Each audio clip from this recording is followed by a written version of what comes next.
بسم اللہ الرحمن الرحیم۔ آج کا سبق ایک نماز کے بعد دوسری نماز کے انتظار کی ترغیب۔ عن ابی ہریرہ رضی اللہ تعالی عنہ ان رسول اللہ صلی اللہ علیہ وسلم قال لا يزال احدكم في صلاة ما دامت الصلاة تحبسه لا يمنعه ان ينقلب الى اهله الا الصلاة۔ عن ابی ہریرہ رضی اللہ تعالی عنہ سے روایت ہے کہ نبی کریم صلی اللہ علیہ وسلم نے ارشاد فرمایا،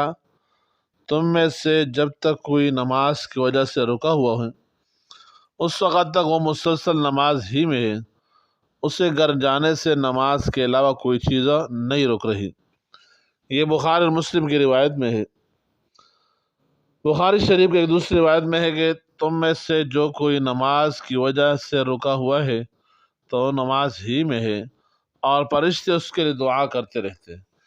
اے اللہ اس کی مغفرت فرما، اے اللہ اس پر رحم فرما، جب تک وہ نماز کی جگہ سے نہ اٹھ جائے یا اس کا وضو نہ ٹوٹ جائے۔ ایک شخص نماز کے لیے مسجد میں آیا اور نماز میں ابھی دیر ہے اور یہ نماز کے انتظار میں بیٹھ گیا، چونکہ اس کے یہاں ٹھہرنے کی وجہ صرف نماز ہے،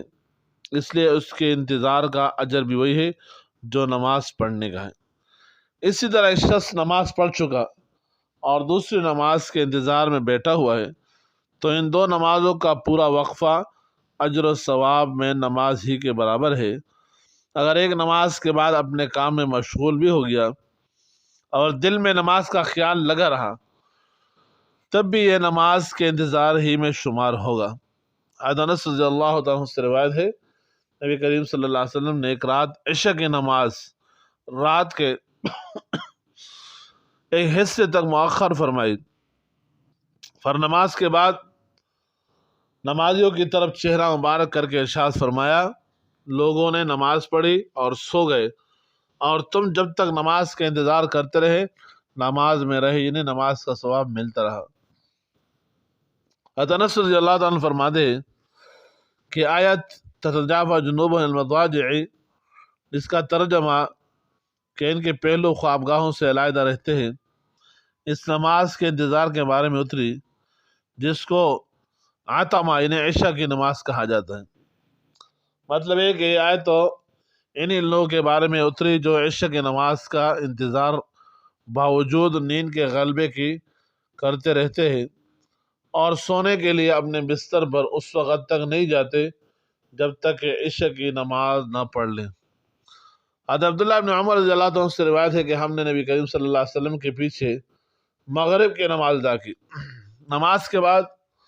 کچھ لوگ تو چلے گئے اور کچھ لوگ مسجد ہی میں بیٹھے رہ گئے۔ اتنے میں نبی کریم صلی اللہ علیہ وسلم بڑی تیزی سے تشریف لائے۔ آپ صلی اللہ علیہ وسلم کا سانس پھولا ہوا ہوتا اور تہبند گھٹنوں سے ہٹ رہا تھا۔ آپ صلی اللہ علیہ وسلم نے ارشاد فرمایا، خوش ہو جاؤ، تمہارے رب نے ابھی بھی آسمانوں کے دروازے میں سے ایک دروازہ کھولا ہوا ہے، وہ فرشتوں کے سامنے فخر کے ساتھ تمہارا تذکرہ کر رہا ہے کہ میرے بندوں کو دیکھو، ایک فریضہ ادا کر کے دوسرے کے انتظار میں ہے۔ حضرت ابو ہریرہ رضی اللہ تعالیٰ عنہ سے روایت ہے کہ نبی کریم صلی اللہ علیہ وسلم نے ارشاد فرمایا، ایک نماز کے بعد دوسری نماز کا انتظار کرنے والا اس شاہ سوار کی طرح ہے جس کا گھوڑا اللہ کی راہ میں انتہائی دبلا ہو چکا ہو اور وہ بڑے جہاد میں ہو۔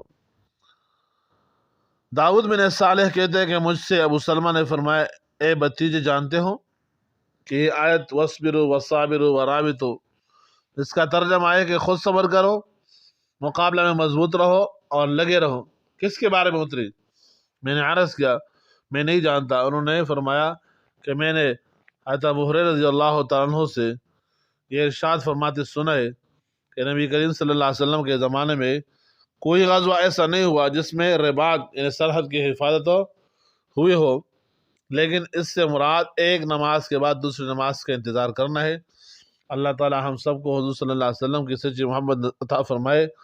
اور ہمیں اپنے بچوں کو بھی آپ صلی اللہ علیہ وسلم کی محبت اس کے تقاضے سکھانے کی توفیق عطا فرمائے۔